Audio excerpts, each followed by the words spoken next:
Olá! Todos nós que buscamos as explicações espirituais e científicas acerca dos fenômenos mediúnicos, temos a consciência de que existem dois mecanismos básicos que explicam a saída do espírito do corpo físico. O primeiro destes mecanismos é o espontâneo, o natural. E o segundo destes mecanismos é o induzido.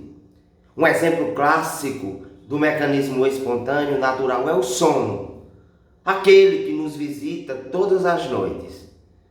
O corpo entra numa espécie de letargia, o metabolismo cerebral começa a ficar rebaixado e o espírito passa a gozar, mais ou menos ali pelo sono REM, de uma liberdade parcial, relativa, que faz com que ele interaja com o mundo espiritual à sua volta, lucidamente ou não, guardando isso nos arquivos, mnemônicos ou não, a depender do seu grau de expertise, a depender do seu nível de percepção.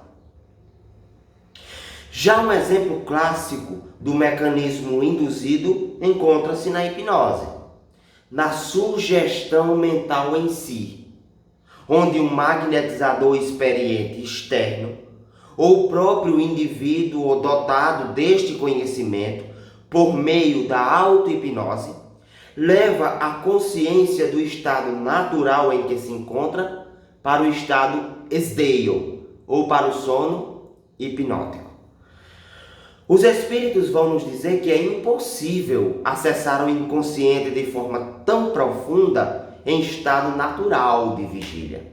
Necessário é desdobrar-se um pouco, desacoplar-se em relação às células físicas e mais precisamente ao campo mental. Aí o espírito passa a ver a egrégora à sua volta, as ideoplastias do seu psiquismo, os estímulos nocivos da memória de vidas passadas. E ele pode até mesmo relatar isto na clínica. Claro que o seu terapeuta abordará tudo isso do ponto de vista terapêutico, da avaliação psicodiagnóstica. Mas nós que conhecemos a espiritualidade e sabemos que existem causas que vão além desta matéria, temos a consciência de que a gênese de muitos problemas se encontram além de nós. Inclusive, essa técnica de sugestão mental é muito utilizada na apometria, mas isso é um tema para um outro vídeo. Existe um outro exemplo de saída do corpo de forma induzida, que é através do uso de substâncias psicoativas. E essas substâncias elas podem ser lícitas ou não, sintéticas ou naturais.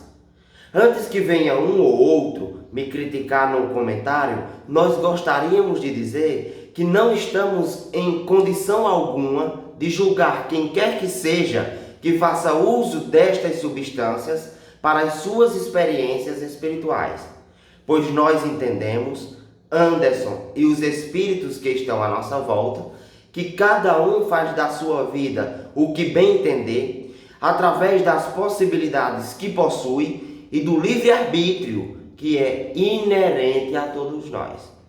Mas é fato que estas substâncias podem alcançar estes mesmos resultados.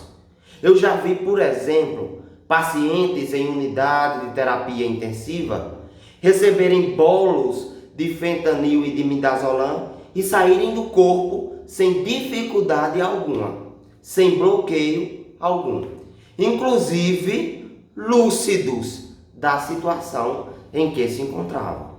O mesmo ocorre com o uso exagerado do cannabis, das substâncias sintetizadas a partir da papoula, o chá de ayahuasca, etc. e etc.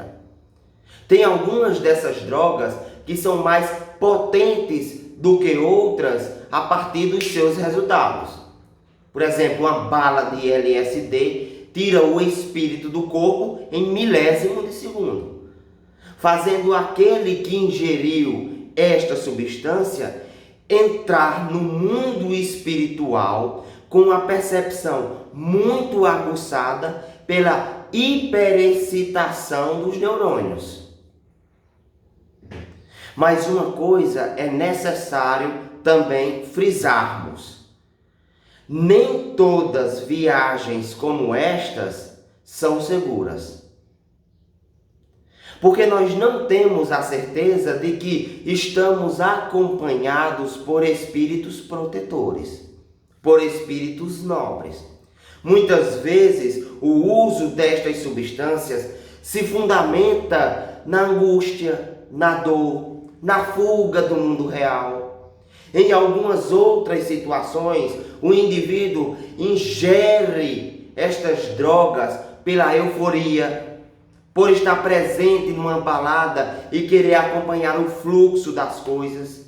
E nós sabemos que no mundo espiritual, tudo se estabelece a partir da atração. E quem é que garante que naquele momento este indivíduo estará acompanhado por seres protetores ou ele atraiu criaturas de luz? É por isso que ocorrem as bad trips, ou as viagens negativas. Se você estiver duvidando de tudo aquilo que está sendo dito através desse vídeo, é só você procurar no YouTube os relatos de pessoas que passaram por estas experiências. O quão aterrorizadas elas ficaram após se depararem com criaturas monstruosas encamadas verdadeiramente umbralinas, que são tidas na conta de infernais. Rui Cantizani, que é o meu protetor espiritual, que é aquele que acompanha a nossa mediunidade, diz que o desdobramento ele pode ser efetivo através da educação da mediunidade. E a viagem ela pode ser tão significativa quanto aquela provocada por uma substância psicoativa. Tudo é questão de autoconhecimento e expansão da psique. Nós não precisamos de uma mediunidade enlatada, porque a mediunidade é natural na criatura humana. O seu desenvolvimento depende de cada um de nós.